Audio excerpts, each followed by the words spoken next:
Today, Rudy Giuliani speaks on the FBI entering his lair in the NYC raid. Also, Joe Biden wants to abolish ICE. We've got a lot coming up this Friday, and it starts right now.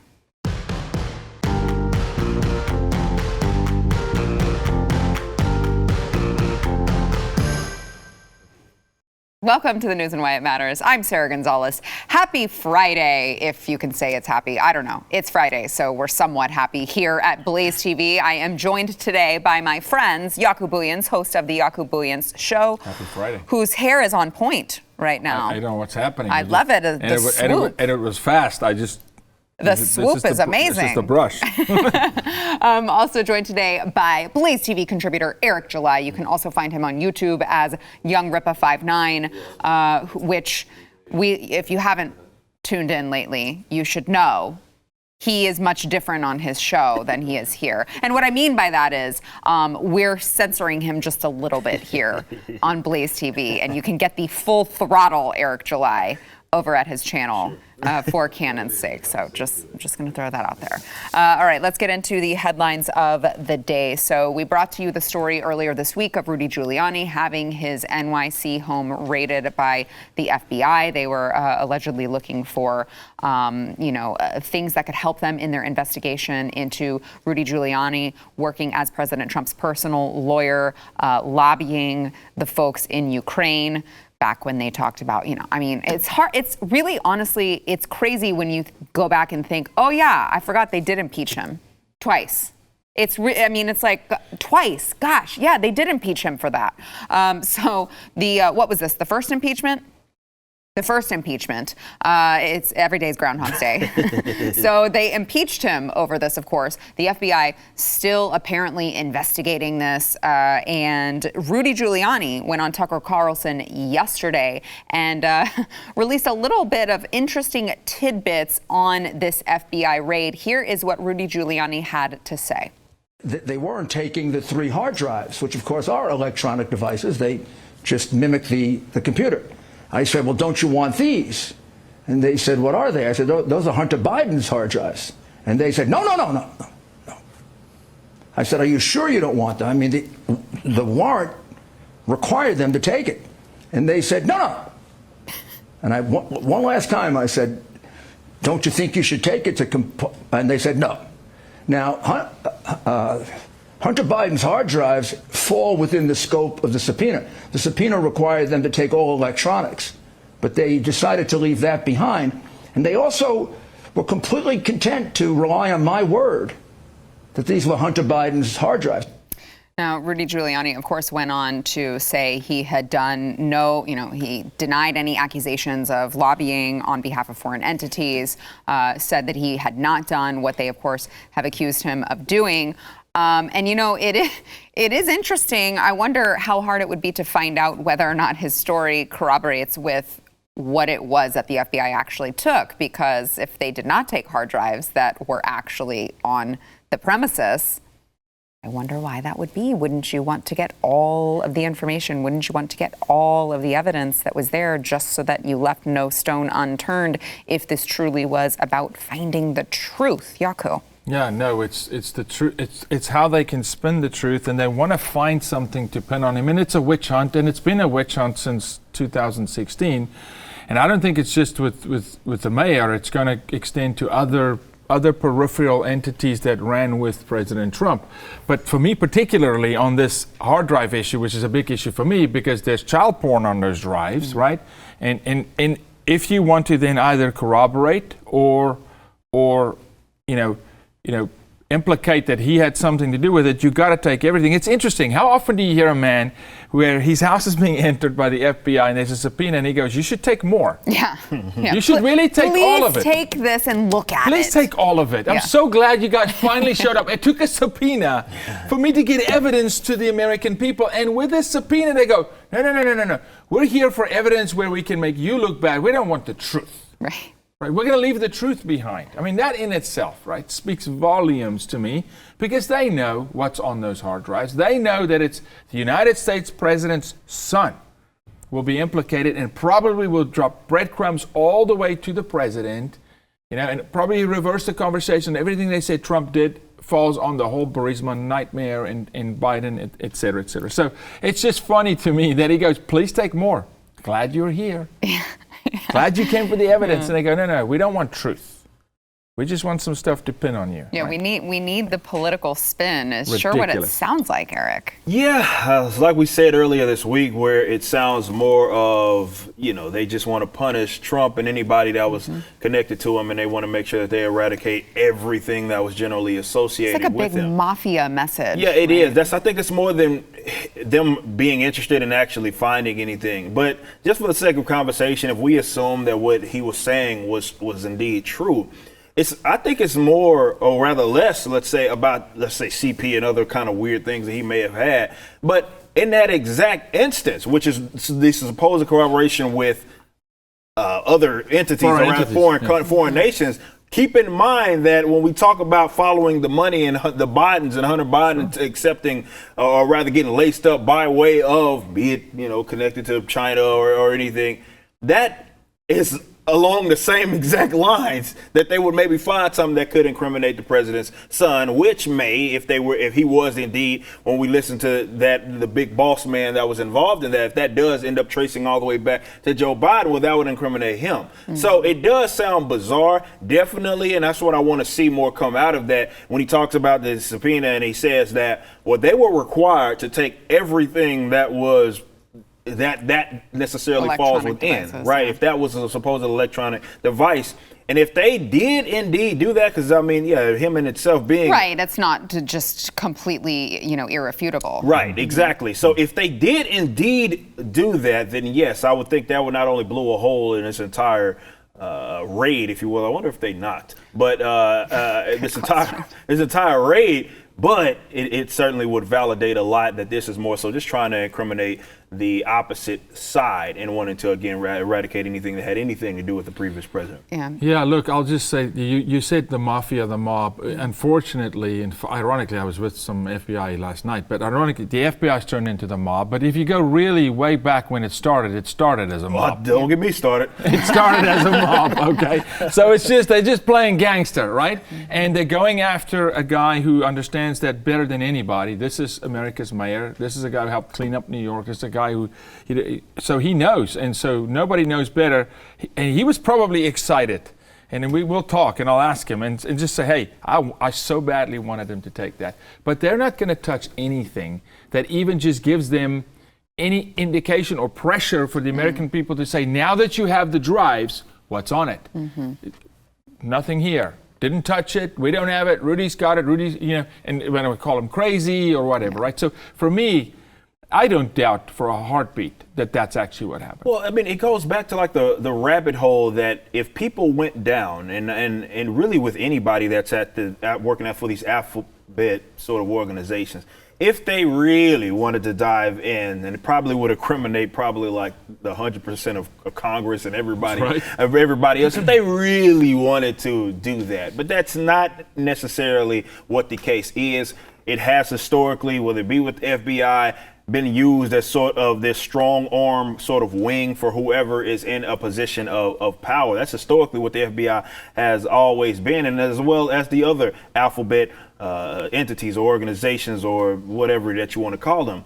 And I think that people that take these entities serious, it depends on who the presidency is. It's like, well, the FBI will find this and they can incriminate my opposition. Look, guys, most of them are criminals. Like, if we're going to be realistic about this, and don't ever think that they don't already know what would incriminate someone. It's just, will it be put to light? It's more so the question that we want to ask ourselves. So anytime, and that happens more often than not, when they say, yeah, we really don't want to look into this, trust me, they already know. And there's plenty of things that would incriminate probably everybody in the federal government. No, and I think it is important to say, not every FBI agent. The FBI agent, the people who want to serve this country. Usually the boots on the ground They're amazing are great. people. Yeah. It's the corporate structure that still belongs to Obama. They're as corrupt as can be. But the agents, like the one last night, they're amazing. They're amazing people, right? I mean, but unfortunately, it's the Federal Bureau of Investigation. At the end of There's the no day. investigation happening, okay? Yeah. And it's domestic. They're domestic. CIA, foreign domestic. There's no investigation, okay?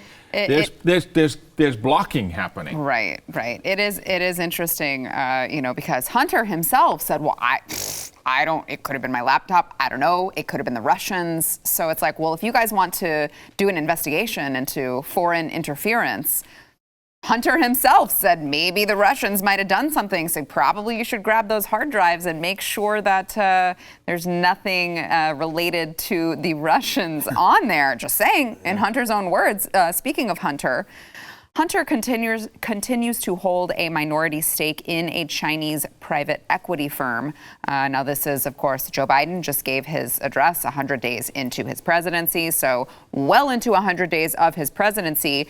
I don't know if you guys recall, but Joe Biden back in October 2019 promised that if he were elected president, that nobody in his family would have any business relationship with any foreign corporation or country.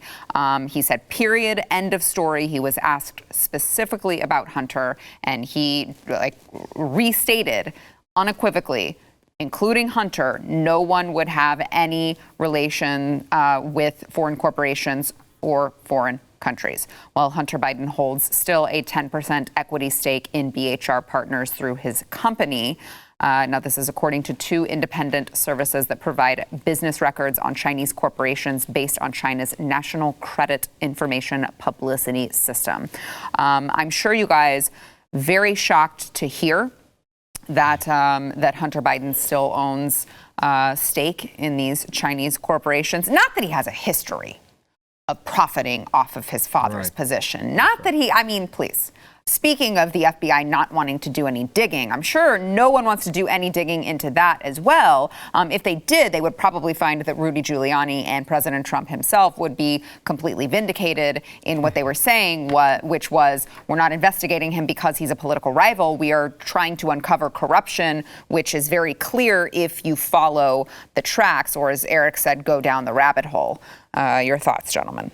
Yeah, no, not surprised, because they live by America will forget, because the man that's at the helm can't remember. But the sad part is, We don't. right. I think America does forget. You don't think? We don't, but the majority do. Yeah, there's a lot that do. And they know it, though. Sarah, many of the things they push on us, the mask mandates, all this thing, they do it because they know people will go along with it. Yeah. Until we get the mainstream media on board with actually reporting the truth. There are those of us who remember, but the majority of people who are watching CNN, MSNBC, they completely forget because it's not in their face. You just shared information with people that probably they didn't even know that it happened, where the president said, my family will not have equity in foreign entities. This will not, including Hunter. But they forget. And so, and I don't know if people really understand that that's not okay. Yeah. That's not okay. Okay, this is pay for play, and this is buying political favor and political will. Think of the exposure to America. If a son or a family member is a stakeholder, the extortion that can happen, the pressure that's in it, it's bad. So the fact that he has ownership is a national security risk today. Yeah, it is. And especially China, of all places. It's not like it's Guatemala, it's China. Right. Yeah. It's China. And there's no such thing as a private corporation in China. The state is in everything, right? So he is a partner of the Chinese state. And his dad's the president of the United States, and we're okay with that. And mainstream media goes, this is normal. This is fine. Just horrible, horrible journalism. Eric, back in February, Jen Psaki, White House press secretary, said that Hunter was in the process of divesting his ownership. She said he has been working to unwind his investment, but I would certainly point you to him or his lawyers. By the way, he's a private citizen. She made sure to tell everyone. That was in February. I'm sure she just forgot to circle back on that. Oh, yeah, that's one of the many things that she has to circle back on. But that was exactly what I was alluding to in the previous segment, in terms of if you did go down the rabbit hole of Hunter Biden.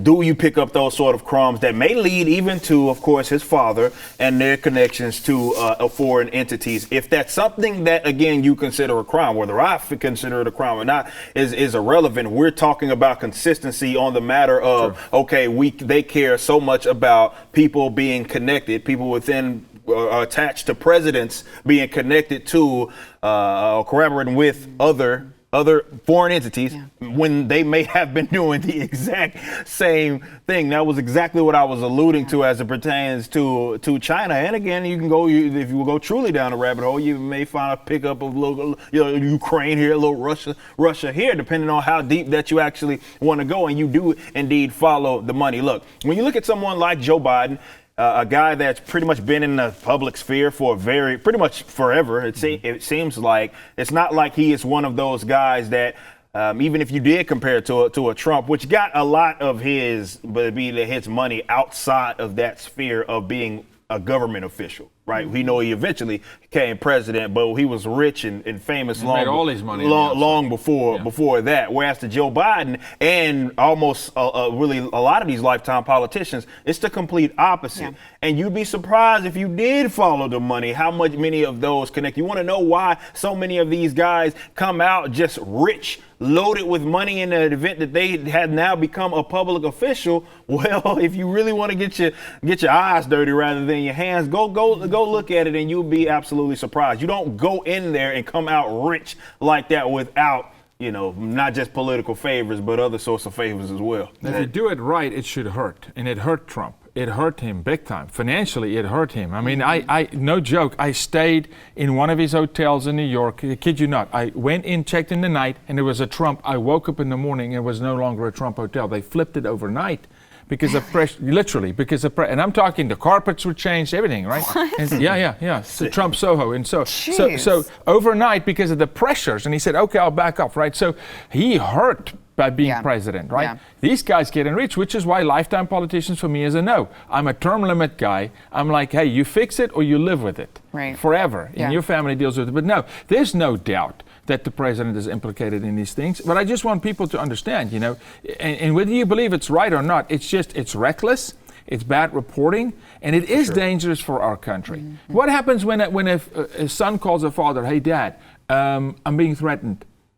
Hey, Dad, my kids are your grandchildren are being threatened. Hey, my wife's being threatened, so you got to make a move here. We got to give this energy deal. You got to swing this thing. Am I saying that's happening? But that's how that works.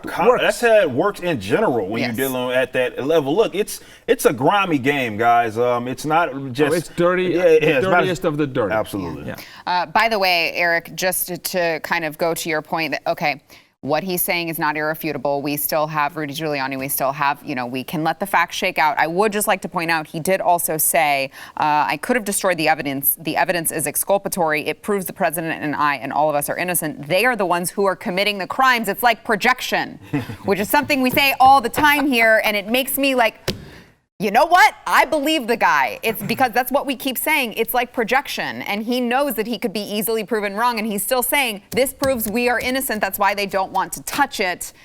You gotta believe him a little bit if you're paying attention and trying to make sure everything adds up. All right, we've got more to come. First, we want to thank our sponsor, Bonner Wines. So next time you grill up a couple steaks, you have got to get one of these extreme altitude Malbec wines to open up to go with your steak. These come from the remote vineyards up in Argentina. It's like 9,000 feet. And you don't understand, unless you have had one of these extreme altitude Malbecs, you don't understand how incredible they are. You open it up and you can immediately smell the notes of blackberry, leather, smoke, dark cherry. You're also, by the way, those of you who are health nuts like me, you're getting less sugar, less chemicals, less additives, 10 times more resveratrol, which is a powerful longevity booster. I love these wines and I can feel good about it because, if someone in your life is like, hey, you should be more healthy, you go, all right, cool. I just got this extreme altitude Malbec wine, which is like way healthier than the stuff that you're drinking. So I'm the healthy one and I'm going to keep drinking my wine. It's a win-win.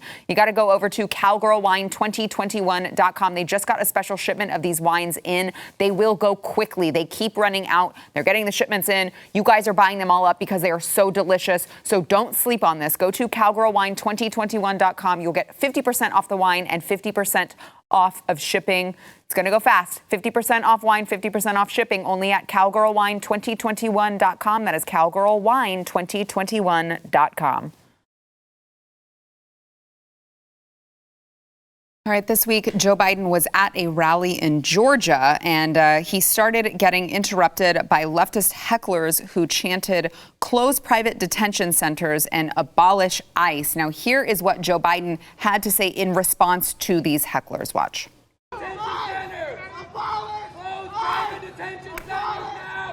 I agree with you. I'm working on it, man. Give me another 5 days.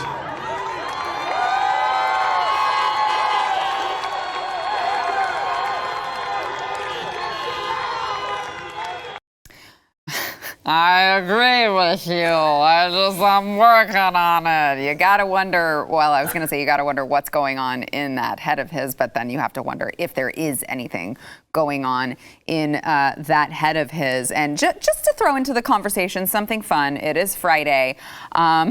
You've also got to wonder what's going on with his respiratory system or something, because he could not stop coughing through that rally. Here's a little bit of that. And not. And we. Jeez. Most or 10 minutes. So, second, and they were working. Thank you, Georgia. I don't think the vaccine worked on him. I don't think. Maybe he has the old COVID. Maybe that's what he has. I don't know. No, He's got the 19. Yeah, like, or maybe maybe it's the Mythos that he that he's banning. Maybe that's what it was. I don't know. It might be. But so not long after Biden took office, he did sign an executive order aimed at closing all privately run federal prisons. But most private prisons in the United States were unaffected by the order because they run at the state level, not the federal level. So, optics, perhaps. That's all it is. Complete optics. But this is, you see the beginnings of what happens as a result of you signing these orders specifically for optics. You are always going to have this radical branch that you guys have created. Yep. You have created these people, right. and they are not going to let you live it down because you've radicalized them. This is all that they care about. What are your thoughts, gentlemen? That segment, we laughed a little bit there, but that is so seriously dangerous because the detention centers they're talking about is on the border, number one, and they talk about abolish ICE. Yeah. And he goes, I agree with you. Just pause, okay? This is real information. Last night, FBI, CBP, this is what's happening in McAllen at the moment. People are coming across the border. A bus pulls up, picks them up. They don't even get touched by CBP, and they get driven to downtown McAllen and released into the United States. This is how they're dealing right now with the detention centers being overcrowded. They're just saying, pick them up and go. You want to talk about closing detention centers, abolishing ICE? So that is complete open border. It's like, just come on in. The gate is, and he goes, I agree with you? Mm-hmm. I agree with you? Come on. I want America to understand what he was really saying there. There should be no ICE. Okay, which means CBP goes, ICE goes, no deportation. You can already not deport a sex offender. And if you can't deport a sex offender, who can you deport? An illegal who is literally raping and plundering. He goes, I agree with you. Yeah. I agree as the President of the United States with lawlessness, is what he was saying there. Yeah. That is shocking to me. And it wasn't just the president saying, I agree with you, Eric. It was the cheering when Joe Biden And said, the I honking, agree they're still with in their you. cars at the rallies. I mean, the honking, all the Yeah. fake cars, the fake forts in the front. Well, you can never be too careful outdoors, I think, Yeah, today. you gotta Tomorrow they double might. mask, triple vax. But, it sounded like a very popular response from the people who were there at the rally, Look, Eric. man, Joe Biden this is optics, and I don't even want to even get into like acting as if that means anything, because I'm not interested in like the optics of it all. Like, that stuff that he says to not only appease them, but I also think he genuinely wants to get people riled up. Yeah. Even if let's assume that he did, which he's not going to do. Let's assume that he did abolish ICE. All he's going to do is, much like what they always do, is maybe have ICE squared, and it'll be not ICE, but they'll do effectively the same thing that ICE did. Look, I understand, and I talk about conservatives with this as well. Joe Biden is, and same with Barack Obama. These are not guys that favor immigration in the way that a lot of people do. Now, they may not be as much of a hawk, which I'd argue that as well. I think they absolutely were. If you look at the Obama administration, they absolutely were hawks when it comes to illegal immigration. This is like, I think it's more truth to what it is that you're saying as it pertains to optics and them trying to appease a mob. And they stepped in it. They stepped in it with this whole decriminalization of the drug war thing, which they're going, banning menthols. That seems to be hand in hand with the drug war, whatever. But when you have nothing else to fall back on, right, you have committed 100% to these sort of fringe, odd, bizarre leftist authoritarians, you have to pay at minimum lip service to what it is that they say because, well, they helped you get in office. And they're coming for theirs. Yeah, they're going to come for theirs. So it's one of those things where they have committed so much to that they have if they go back on it, they look bad.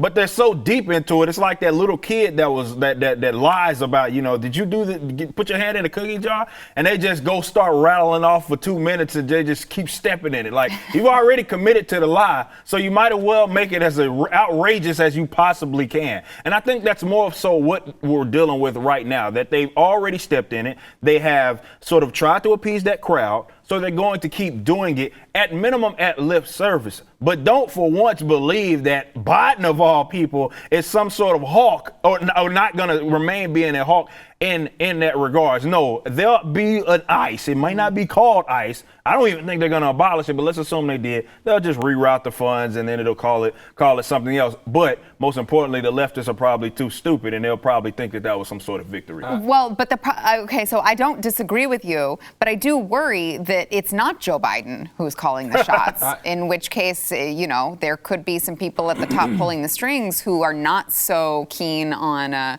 quietly being a deporter in chief, as Obama was called. I love my brother Eric, I really do. But here's what happens with the lip service at the top. Is he actually going to abolish ICE? Maybe not. But here's what absolutely happens.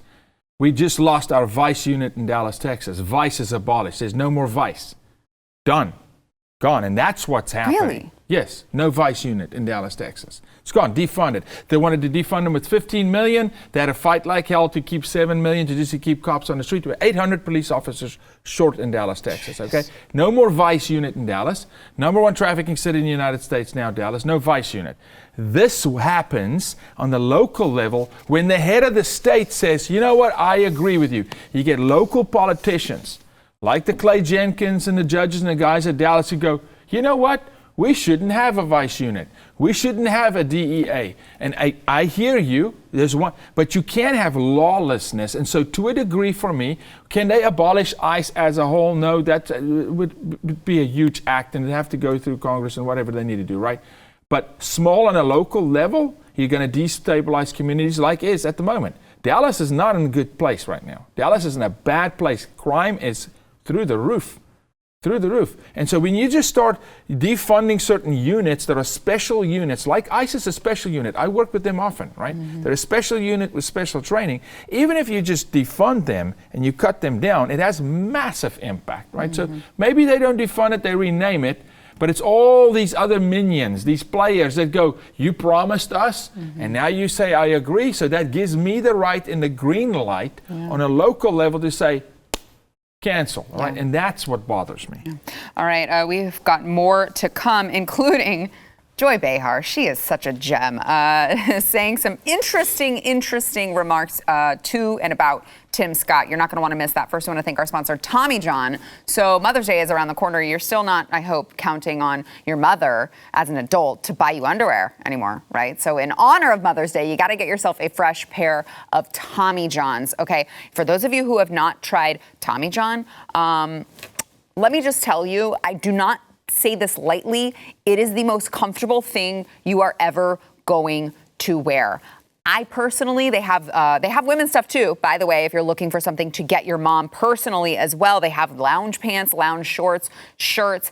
I walk in the door home from work, of a very long day at work, and I'm like, I don't want to talk. I don't want to have any conversations with anyone until I change into my Tommy John, because once I've changed into it, I can actually relax a little bit, get rid of the stress from the day. They've got breathable, lightweight, moisture-wicking fabric with 4 times the stretch of competing brands.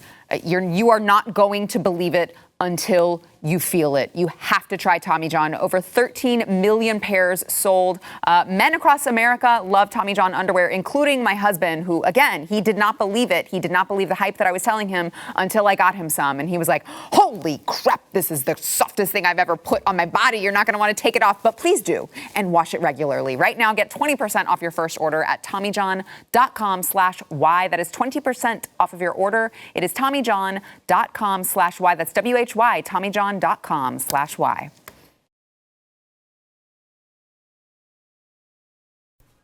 Joy Behar, you may know her, of course, as like the person to go to when we're talking about the issues of racism. So knowledgeable, expert, Joy Behar from The View. She took issue with Tim Scott, who I think maybe knows a little bit more about racism than Joy Behar. She took issue with Tim Scott's rebuttal to President Biden's address to Congress, with him saying America is not a racist country. You wouldn't think that would be a controversial statement in America, but in 2021, it is, in fact, a controversial statement. So here is Joy Behar to womansplain and white-splain to Tim Scott what he is not getting. Watch.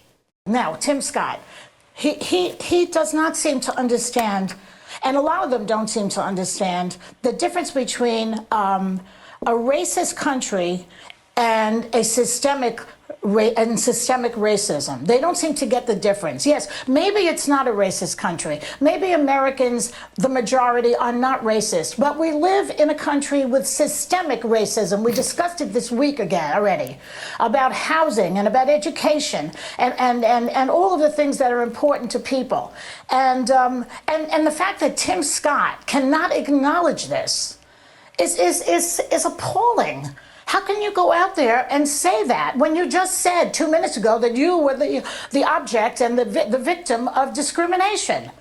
And then he says that this is not a racist country. At least acknowledge that there is systemic racism. That's what I wanted to hear from him, and he didn't say it.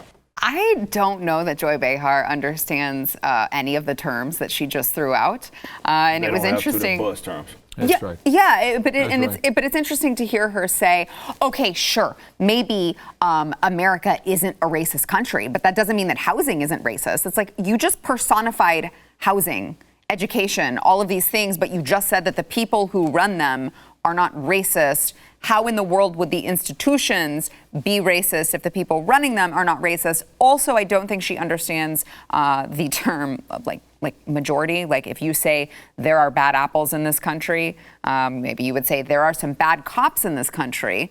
That doesn't mean that the policing system is overwhelmingly bad. Well, this guy might disagree with me, but I would say that doesn't mean just because there are a few bad apples doesn't mean the entire tree should be cut down. The same way that Tim Scott is able to say there are some racist people in this country. That doesn't mean America is a racist country. It's incredible to see someone who has been on television for so long just get something so completely wrong, but then this is The View, so I guess I should not be surprised. That's kind of their thing.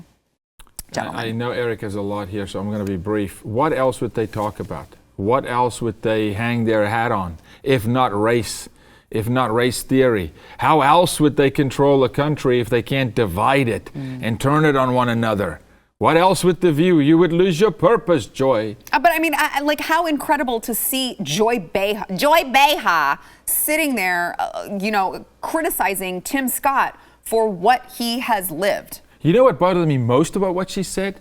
She called Tim and his race them. Yeah, I wonder what she was specifically referring to. Did you hear that? She was like in a lot of them. I was like, And like what do you mean? like a lot of them. You people. Like you people.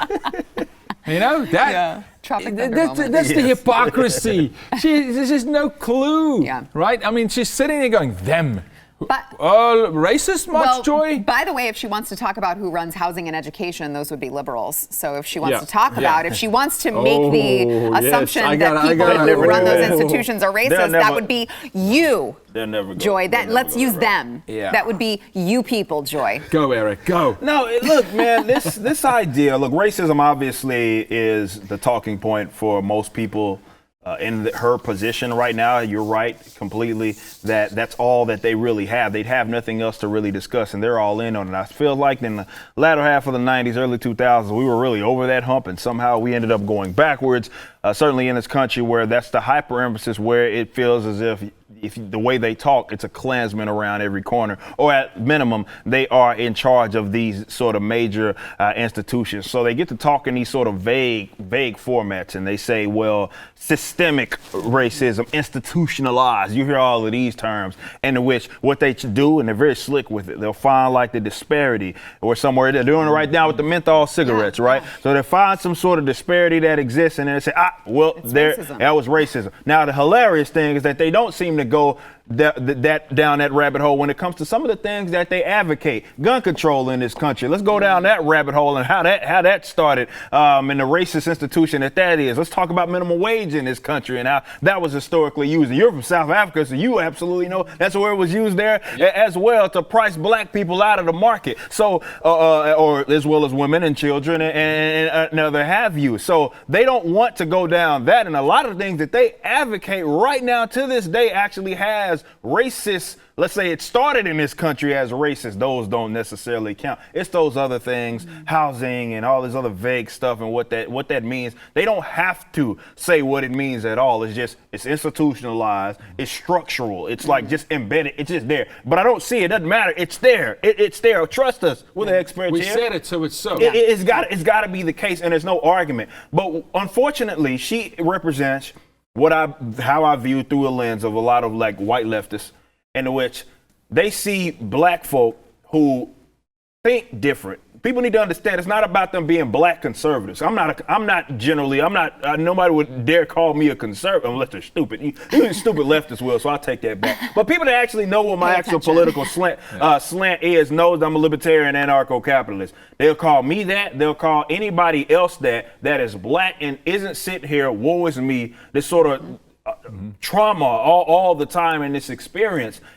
Every black person has to somehow be consumed by his or her race, and they have to, like, that has to be a leading talking point, and it has to be like, oh, woe is me.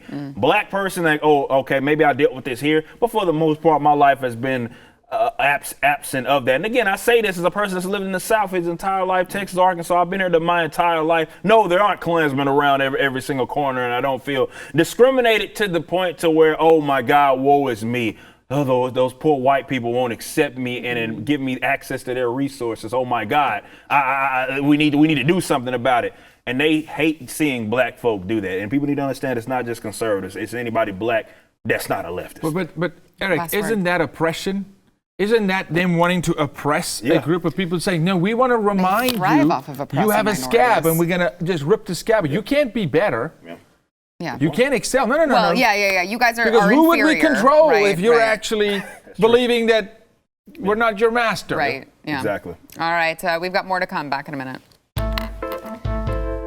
So incredible.